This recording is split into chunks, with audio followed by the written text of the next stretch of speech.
Watercombe. My Lords, the classic comedy Yes Minister has a running joke, which is when the Minister stands up to give a speech, he starts by saying, "We live in a time of change," and it could not be truer. We definitely live in a time of change. And that, I think, is part of the government's problem.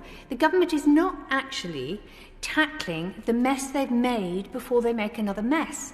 And so what we have now is what appears to be a fairly simple system, three-tier system, which one could congratulate the government on, but there is a backlog of complex, convoluted regulations and advice and laws that really ought to be tidied up. And I have raised this with the Noble Lord the Minister before. And of course, the three tiers themselves are meant to be clear, but I would argue there are all sorts of complexities to these three tiers.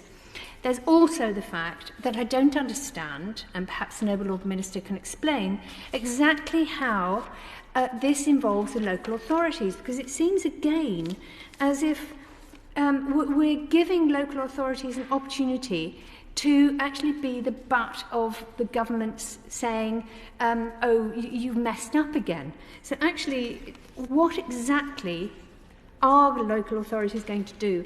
And when are we going to have a locally led test, track, trace, isolate and support system? Local authorities need the money and they need it fast. And I would just like to ask a few direct questions. Noble Lord the Minister seems to have a real grasp on this three-tier system. So I would like to ask, what kind of pub restaurant closures allow most to stay open? And what kind of gatherings ban has 17 complex exceptions? And what does it mean when you can participate in a gathering of any size, inside or outside of a Tier 2 area, if it is reasonably necessary for work purposes? And finally, why is grouse shooting still allowed?